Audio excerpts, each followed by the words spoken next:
तो जय हिंद मेरे प्यारे साथियों। तो आज इस वीडियो में आपको 30 दिन के चैलेंज के लिए आपको हम बोले थे कि आपको 30 दिन के अंदर में पूरी की पूरी बुक का आपको सब्जेक्टिव क्वेश्चन 2 मार्क्स वाला आपको हम ख़त्म करने के लिए लग चुके हैं, ठीक है ना।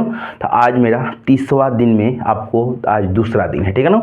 यानी आज मेरा दूसरा दिन, यानी दूसरा दिन में आपको देखिए फिर एक से एपी के क्वेश्चन लेकर आ गया हूँ। और एपी में हम बोले थे कि आज मेरा 100% 2 मार्क्स वाला क्वेश्चन को समाप्त करेंगे, ठीक है ना। कल का वीडियो में कुछ भी बता चुके थे और आज इस वीडियो में आपको 2 मार्क्स वाला क्वेश्चन को पूरी के पूरी आज समाप्त कर ही देंगे, ठीक है ना। चलिए इस पर आधारित हम बोल रहे थे क्वेश्चन आएगा, ठीक है ना।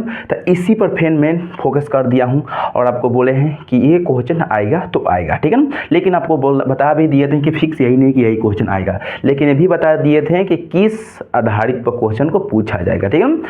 देखिए जैसे मान लीजिए क्वेश्चन यहाँ पर दिया है कि 2 4 6 8 का 7वां पद क्या होगा, ठीक है ना। 2 4 6 और 2 4 6 का 7वां पद क्या होगा, ठीक है ना। तो ये क्वेश्चन आपको आएगा, लेकिन ये फिक्स नहीं है कि यही आएगा। बस यहाँ क्वेश्चन बोल देगा 2 4 6, तो आपको यहाँ 2 4 6 की जगह पर बाबू 10 12 14 भी दे सकता है, 3 4 फिर 6 भी दे सकता है, और यहाँ 7वां की जगह पर आपको 8वां भी पूछ सकता है, 12वां पूछ सकता है, 14वां भी पूछ सकता है। लेकिन ये क्वेश्चन का पूछने का प्रोसेस यही रहेगा, ठीक है। इस बात को समझ चुके हैं, ठीक है ना। चलिए तब बनाने का नियम सबसे बाबू, इसको हम A1 बोलते हैं, इसको हम A2 बोलेंगे, इसको A3 बोलेंगे। तो A मान A1 A के मान कितना होगा जी, 2 होगा, ठीक है ना। और D के मान निकालने के लिए हमको 4 गो में से 2 को क्या करना पड़ता है, घटाना पड़ता है, ठीक है ना। यानी इसका फॉर्मूला होता है D का A2 में से A1। इसका नियम है कि दूसरा पद में से पहला पद को घटा दीजिए, यानी 4 में से हम 2 घटाएंगे तो मेरा 2 बचेगा, और इसको हमको 7वां पद यानी हमको 7वां पद यानी 7वां पद के मतलब हुआ जी A7 के मान निकालना है, ठीक है ना। चलिए आइए हम निकालते हैं। A7 के मतलब फार्मूला का होगा A प्लस का 6D। शॉर्टकट वाला फार्मूला कल बताए थे, अगर 7 रहेगा तो यहाँ पर 6 लिख देंगे, A प्लस लिखेंगे, और यहाँ 7 रहेगा तो 6D लिखेंगे, अगर 9 रहेगा तो 8D लिखते हैं, एक घटा के लिखेंगे। और A के मान मेरा कितना हो जाएगा 2, और 6, और D के मान कितना हो जाएगा 2।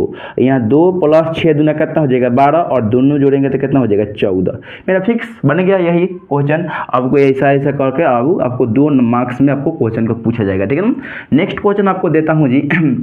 जैसे देगा कि क्वेश्चन में क्वेश्चन दे रहा हूँ, अगर एपी बोलेगा, एपी है ना, 10 देगा, 12 देगा, 14 देगा, डैश डैश का बोलेगा क्वेश्चन में कि आपको 12वां पद निकालना है, ठीक है ना, 12वां पद, ठीक है ना। तो जैसे क्वेश्चन में पूछ देगा कि 12वां पद क्या है, तो आपको घबराने की कोई ज़रूरत नहीं है। अब यहाँ पर हल करेंगे, ठीक है ना। हल करने के बाद उसके बाद करेंगे ए के मान मेरा 10 है ज़्यादा, डी के मान निकालने के लिए 12 गो में से 10 को क्या करेंगे, घटा देंगे। तो घटाएंगे तो मेरा कितना बचेगा, 2 बचेगा, और यहाँ हमारा A12 के मान निकालना है, ठीक है ना। तब A12 के मान निकालने के लिए 2 प्रोसेस से बताए थे कल का वीडियो में, आज चाहेंगे देखेंगे इसमें भी दोनों बता देता हूँ, ठीक है ना। तो सबसे पहले दोनों निकालने के लिए हम A12 के निकालने के लिए AN का फॉर्मूला लगाएंगे, A plus N minus 1 into का होता है D होता है ना। और ये भी एक शॉर्टकट फार्मूला लगाते हैं, जैसे A12 के A12 निकालना होता है ना, तो इसका फार्मूला होगा A प्लस यहाँ 12 है तो यहाँ पर 11D कर देते हैं। दोनों में से किसी एक ही का यूज करना है, दोनों यूज मत कीजिएगा आप लोग। हम दोनों प्रोसेस से बता रहा हूँ, आपको दोनों में से कोई भी अच्छा लगे आपको वही यूज करना है, ठीक है ना। चलिए तो ए के मान कितना दिया है 10, और प्लस एन के मान कितना है, तो एन के मान मेरा पता नहीं है ना, एन के मान पता नहीं, एन के मान पता होगा, हाँ। इसमें n के मान देखिए, इसमें n के मान कौन हो जाएगा जी, इसमें अगर इस क्वेश्चन बनाएंगे तो ये पूरा फार्मूला लगाकर अगर बात करेंगे, और इसमें n के मान यहाँ 12 हो जाएगा, ठीक है ना। n के मान कितना हो जाएगा 12। आपको ये कैसे हम पता करेंगे n के मान 12 होगा, तो यहाँ वा बोलेगा तो आपको n के मान 12 होगा। वा के मतलब यानी n के मान है, वा के मतलब यानी n के मान है, क्लियर। तब यहाँ n के जगह पर हम 12 गो में से एगो घटा देंगे, और d के मान मेरा 2 हुआ। 10 प्लस 12 में से एक घटेगा तो 11, इसके पीछे कुछ भी नहीं तो गुना 2, 10 का 10 प्लस का प्लस 11 दूना कितना हो जाएगा 22, ठीक है ना। अब इसको हम क्या करेंगे, दोनों को जोड़ेंगे, 10 और 22 कितना होगा 30, और 2 32 कितना हुआ 32। मेरा यही मेरा फाइनल मेरा आंसर हो जाएगा, ठीक है ना। और इसमें देखिए 12, ये 12 के मान निकालना था, तो इसका फार्मूला हो जाएगा शॉर्टकट वाला होता है A प्लस 11D, ठीक है ना। 12 पूछेगा, और यहाँ पूछा था ये 7, ये प्लस शॉर्ट, इसमें शॉर्ट वाला फार्मूला लगाए थे, ठीक है ना। तो इसमें भी सेम वही बता रहा हूँ, दोनों इस क्वेश्चन को हम 2 प्रोसेस से बता रहा हूँ, इसमें एक ही प्रोसेस का यूज किए थे, ठीक है ना। उसके बाद इसमें ए का मान कितना दिया था, 10 ही दिया था प्लस 11, और डी का मान कितना दिया था, 2 दिया था, ठीक है ना। और 10 का 10 प्लस 11 दूना कितना हो जाएगा, 22, कितना हो जाएगा, 22 हो जाएगा, और 22 को 10 को 32 को, यही मेरा क्या हो जाएगा, मेरा फाइनल आंसर हो जाएगा। क्लियर। देखिए दोनों का मेरा 32 आंसर आ चुका, ठीक है ना। इसी तरह सेम क्वेश्चन अगर क्वेश्चन पूछ देगा कि -4 -3 -8 डैश डैश डैश है ना का, है ना, पूछेगा कि 14वां पद क्या होगा, ठीक है ना। माइनस में क्वेश्चन पूछ देगा, ठीक है ना। तो ऐसा क्वेश्चन पूछेगा तो सबसे पहले क्या कीजिएगा, ए के मान मेरा -4 है, और डी के मान निकालने के लिए -3 में से फार्मूला वाला है माइनस, और -4 घटाना है। जैसे डी के फार्मूला क्या होता है, डी के फार्मूला होता है A2 में से A1, ठीक है ना, यानी A2 में से A1। अब यहाँ पर आपको फार्मूला लिखेंगे तब आपको बिल्कुल अच्छा से समझ में आएगा, ठीक है। तो यहाँ पर आपको हम फार्मूला लिख दे, ठीक है ना। यहाँ पर फार्मूला लिखने के लिए A2 में से A1, इसको हम A1 बोलते हैं, इसको हम A2 बोलेंगे, इसको हम A3 बोलेंगे।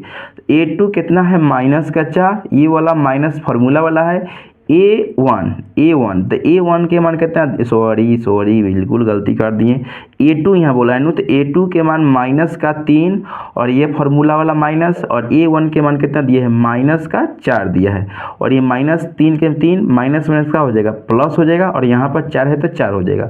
अब यहाँ 4 गो में से 3 को घटाएंगे तो 1 बचेगा, कितना बचेगा, 1 बचेगा। क्लियर। तो यानी मेरा D के मान 1 आ गया, ठीक है ना। और यहाँ बोला है 14वां, यानी ये 14 के मान निकालना है, तो फार्मूला लगा देता हूँ शॉर्ट वाला। तो A प्लस का 14 है, तो यहाँ पर 13D करेंगे, और यहाँ A के मान बोले हैं कितना दिया है जी, तो A के मान मेरा -4 दिया है, प्लस 13 का 13, और D के मान कितना दिया है, तो 1 दिया है, ठीक है ना। तो -4, और यहाँ प्लस एकम प्लस ही तो हो जाएगा, ठीक है ना, और 13 एकम 13 हो जाएगा, ठीक है ना। अब यहाँ पर D के मान 1 ही आया है, हाँ, तब 13 को में से 4 को घटाएंगे तो 9 और 4 13 होता है ना, तो यहाँ पर 9 बचेगा। मेरा फाइनल आंसर यही हो जाएगा। क्लियर। तो ऐसा क्वेश्चन अगर आपको बोर्ड एग्जाम में आएगा तो आपसे हमको उम्मीद और विश्वास के साथ बोलेंगे कि आप इस क्वेश्चन को मत छोड़िएगा, ना तो बहुत दिक्कत हो जाएगा, ठीक है ना। आपको देखिए ज़्यादा से ज़्यादा देखिए ऑब्जेक्टिव में भी फोकस करना चाहिए। आपको प्रतिदिन कम से कम 30 20 50 ऑब्जेक्टिव एक चैप्टर, अगर आप भी से अगर चाहते हैं कि आपको कम से कम आपको मान लीजिए इसमें 30 दिन, आपको 30 40 45 दिन, यानी कम से कम आपको 40 दिन अभी से आपको बोर्ड एग्ज़ाम मैट्रिक वाला परीक्षा बचा है, ठीक है ना। मैट्रिक परीक्षा अगर अभी से चाहिएगा तो कम से कम 40 दिन के अंदर में आपको चाहेंगे। देखिए 2 ही चीज़ अगर मैथ में चाहेंगे तो देखिए, एक समय में सब्जेक्टिव क्वेश्चन को पढ़िए, और एक समय में आप ऑब्जेक्टिव क्वेश्चन को पढ़िए, ठीक है ना। ऑब्जेक्टिव क्वेश्चन को पढ़िए, ठीक है ना। पढ़ना मतलब क्या है, इसको सॉल्यूशन करना, ठीक है ना। अब जितना इसको, अब बाकी सुबह में ऑब्जेक्टिव पढ़िए तो शाम को सब्जेक्टिव पढ़िए, अगर शाम को सब्जेक्टिव पढ़िए तो सुबह में ऑब्जेक्टिव पढ़िए, ठीक है ना। बाकी जो बीच के समय है इसमें आपको साइंस पढ़िए, सोशल साइंस पढ़िए, ठीक है, हिंदी संस्कृत ये पढ़िए, इसमें फिक्स है 40 दिन आपको बिल्कुल यही समय। ये कभी मत सोचिएगा कि 40 दिन के अंदर में हम क्या करेंगे। जो साल भर में नहीं तैयारी होता है वो 40 दिन के ही अंदर होगा, ये फिक्स है। 40 दिन ये छोटा टारगेट नहीं है, ये 40 महान दिन है, ठीक है ना। ये 40 जो दिन है ना, ये एक लेवल के लिए दिन है, बहुत अच्छा खासा दिन है, और ये 40 दिन में कुछ भी हो सकता है। जो भी इसमें पढ़ेंगे वही चीज़ ही फ़ायदा होगा, जो भी 40 दिन के ही अंदर पढ़ेंगे वही चीज़ इसमें फ़ायदा होगा बोर्ड एग्जाम में। तो कुछ भी इस पर कहीं से पढ़िए, हमारे तरफ से पढ़िए या कोई और बोर्ड से पढ़िए और कोई चैनल से पढ़िए, लेकिन 40 दिन में ही पूरा हर चीज़ हो जाएगा। लेकिन उस पर फोकस करना पड़ेगा। 40 दिन के आप चाहेंगे तो 80 दिन में भी चेंज कर देंगे। अगर आपको रिस्क है, आपको टेंशन है कि नहीं हमको बोर्ड एग्ज़ाम की तैयारी करना है, लड़ना है, इससे कुछ भी करना है, मैथ में कम है, जहाँ देखिए जो भी चैप्टर, अगर 15 चैप्टर है ना, 15 चैप्टर, तो 15 चैप्टर में देखिए कौन चैप्टर हमारा कमज़ोर है, उस चैप्टर को क्लास में अच्छा से रिवीजन कीजिए, उस पर ज़्यादा थोड़ा समय दीजिए। अगर जो 5 को सब्जेक्ट में देखिए कि 5 सब्जेक्ट में सबसे मेरा कौन सा सब्जेक्ट कमज़ोर हो रहा है, उस पर थोड़ा ज़्यादा ध्यान दीजिए, इस पर फोकस आपको करना होगा। और 40 दिन के एक टारगेट लेकर बहुत बेहतरीन ढंग से आप तैयारी कर सकते हैं, ठीक है ना। एक छोटा लेवल नहीं है, एक बड़ा महान है, ठीक है ना। आप कुछ भी इसमें कर सकते हैं, ठीक है ना। चलिए, तो इस पर आपको टोटल क्वेश्चन हो चुका, और इसमें आपको लगता है कि इस पर पूरा का पूरा क्वेश्चन आएगा।